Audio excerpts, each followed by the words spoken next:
Hi, this is Rebecca with LectinFree.Me, and today I want to talk about what are lectins. So the information I'm going to share with you I got from The Plant Paradox, which is a book by Dr. Stephen Gundry. So he's the one who's done a lot of research and so forth on this. I'm just sharing what I learned with you because I'm not a doctor, not a nutritionist, but this information has helped me, so I thought maybe it would help you too. So lectins are plant proteins, and I'm sure you've heard of gluten because everything's gluten-free now.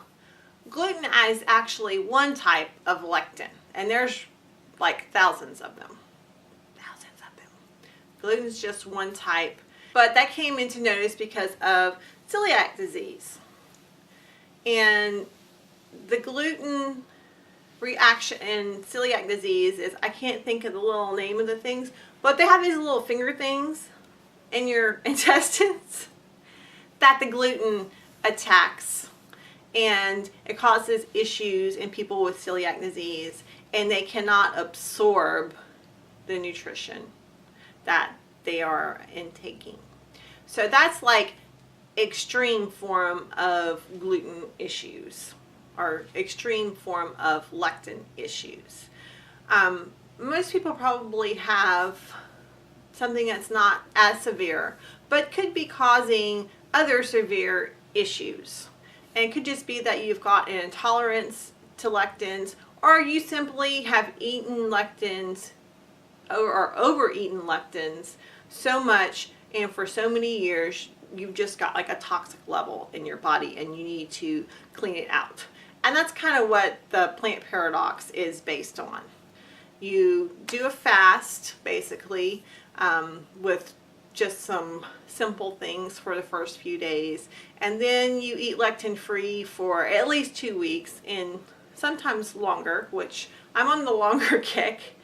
And then you kind of can start adding back things into moderation if they are prepared properly so that your body can actually break them down and digest them.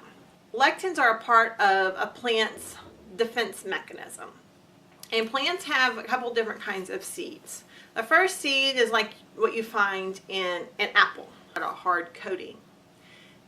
And the mother plant will keep feeding lectins or producing lectins in the fruit itself until the fruit is ripe. So like your red delicious apple will turn red and get all those nice little sugar spots on it. And that signals the plant predators, or whoever's going to consume the apple, that it's time to eat it. But when we pick things too soon and let them ripen off the tree, or we chemically ripen them, then the level of lectins doesn't drop down. So that is introducing an additional level of lectins in our diets. The generations before us ate their fruit in season because they had their fruit tree in the backyard and they picked it. When we started commercializing all of our agriculture and having big apple farms and so forth and shipping things from all over creation, I know here in Texas a lot of our stuff comes from South America. But all this stuff's in transit. It's not fresh off, the vine or the tree. So it contains a higher level of lectins than the plant actually intends for you to eat. Because the plant doesn't want you to eat the fruit when it's not ripe. It wants you to eat the fruit when it's ripe. So if you're, like some other kind of critter that would digest it, the seed, and go plant it somewhere else, that's what the plant wants. That's what that tree wants. Other kind of seed actually has a hole on it, and the hole itself contains the lectins because the plant doesn't want you to eat its seed. And this plant wants to drop its seed and have its little babies come up next season so that it can reproduce itself. That's how this plant reproduces. So it contains a higher level of lectins naturally because it doesn't want you to eat it. So we really shouldn't be eating it. We really shouldn't be eating it. So that is our grains. That's the worst culprit. But also beans. Now, the beans you can kind of get around breaking down the lectins by pressure cooking them, but you really need to stay away from the grains. Rice you can kind of get away, rice you can get around if you cook it and then store it in the cold, which kind of makes it more of a resistant starch. But it's still not good for your tummy, and it's still a seed, and you're still ingesting the lectins. So the lectins in the seeds that the plants don't want us to eat were developed to paralyze and cause nervous and intestinal issues in the insects or whatever was eating it.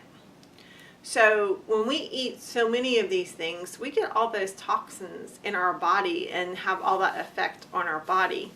It's just not good. As always, too much of anything is just not good.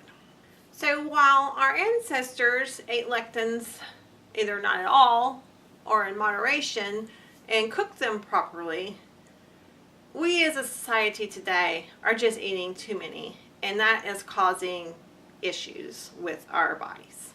So that is why I'm eating lectin free, and why I think you should try eating lectin free, at least in the short term, and kind of clear your body of all these toxins so you can see if that improves your health. I think it's worth trying because I know it has helped me and it has helped my husband. So I'm not a nutritionist, I'm not a doctor, I'm just sharing with you what has worked for me, and eating lectin free has really worked for me. I'm just feeling awesome. So if you like this video, give it a thumbs up if it's helped you, and hit that subscribe button if you're not already subscribed. As always, thank you very much for watching my video, and good luck on your lectin free journey.